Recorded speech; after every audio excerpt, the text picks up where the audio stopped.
Assalamu alaikum, la paix soit avec vous. Bienvenue à la présentation de ma chaîne YouTube dénommée Le Monde des Trois Religions, Sourate 2, le verset 140, en abrégé MTR S2V 140. Mais avant tout, qui suis-je pour que je dispose d'une chaîne YouTube? Parce que YouTube est un lieu d'apprentissage. La majorité de ceux qui viennent pour apprendre.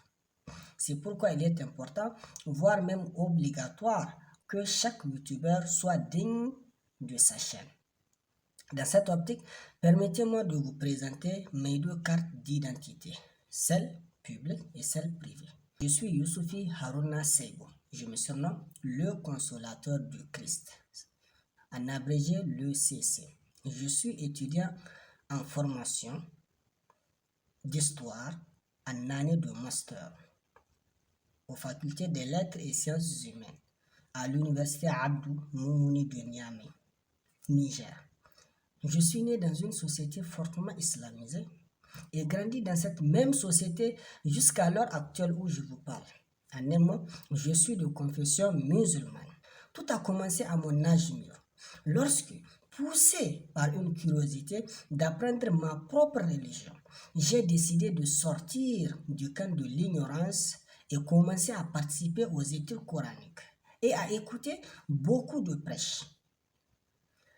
C'est grâce à ces prêches que j'ai eu aussitôt une connaissance globale de l'islam. Ces prêches ont tellement changé ma vie que j'étais motivé de devenir aussitôt un défenseur acharné de l'islam. Pourtant, ces prêches n'ont pas eu que ces influences. En effet, c'est dans ces prêches que j'ai eu connaissance de la religion juive et de la religion chrétienne.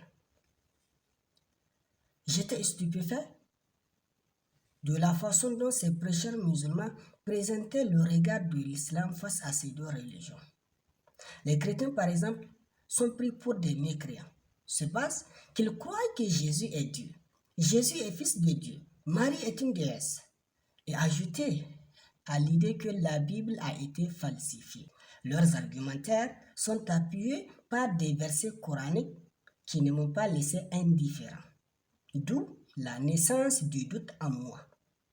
Eh bien, j'ai commencé à douter de la véracité de ce qui est dit des chrétiens. Pour moi, il est inconcevable que quelqu'un puisse se contredire de telle façon sans se rendre compte. Il s'agit peut-être pour moi d'une malcompréhension de la part de ces prêcheurs musulmans. Et c'est là que le besoin de connaître le christianisme de moi-même s'est senti. En 2016, grâce à un ami, j'ai pu avoir accès à la Bible. Et c'est à partir de cette même année que mon cœur s'est ouvert à l'interreligion. D'où ma détermination de connaître les deux religions. Cette détermination en moi m'a conduit à lire l'intégralité de la Bible en moins d'une demi-année. De 2016 à aujourd'hui, je me suis orienté vers les débats interreligieux, la lecture des documents liés au domaine, l'apprentissage de la Bible et de la religion chrétienne auprès des chrétiens eux-mêmes. Parce que pour moi, ils connaissent mieux leur religion que quiconque. Bref, pendant bien plus de 5 ans, je me suis auto-formé et je continue cette même formation à travers la multiplication de mes recherches documentaires en ma qualité d'étudiant en formation à la discipline historique. Alors, pourquoi le monde des trois religions? En fait, c'est un monde dans lequel nous avons trois religions qui se disputent, tout en tirant chacun de son côté le droit d'authenticité religieuse. En fait, je me suis inspiré du Coran en son chapitre 2, le verset 140, où il est dit, je cite, « Où dites-vous qu'Abraham, Ismaël, Isaac, Jacob et les tribus étaient juifs ou chrétiens? Dis, est-ce vous plus savant qu'Allah? Qui est plus injuste que celui qui cache un témoignage qu'il détient d'Allah?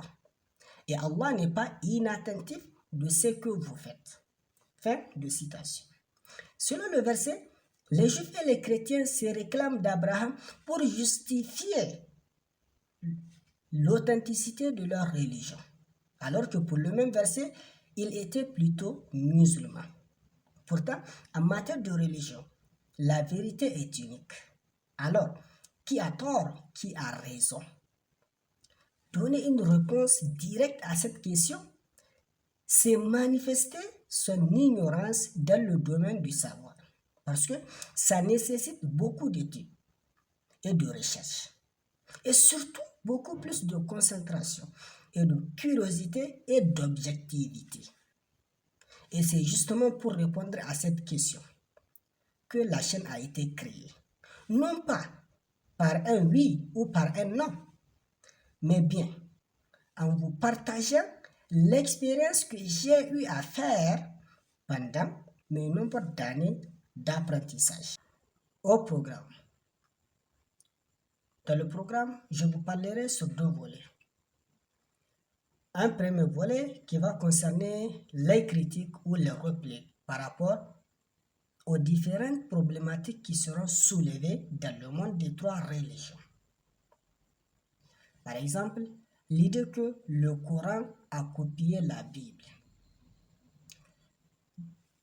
Le deuxième volet traitera sur le débat interminable de l'interconfessionnel. Autrement dit, les thèmes connus de tous qui opposent les chrétiens et les musulmans, à savoir la divinité du Christ, la rédemption, la prophétie du prophète de l'islam, la falsification de la Bible, etc. Tous ces domaines seront traités avec objectivité. Pour conclure, le traité de tous ces domaines sera le fruit de ma propre expérience par rapport à ce qui est officiel de l'interreligion. C'est là que je vous signale qu'il s'agit de ma part de vérité. Cette part de vérité en moi peut faire l'objet de contestation, de débat, voire même de rejet, en fonction de la solidité des preuves qui la contredisent. C'est pourquoi vos commentaires dénués de toute indisciplinabilité me seront utiles. Sur ce, je vous dis, salamun alaikum, paix sur vous, et à la prochaine.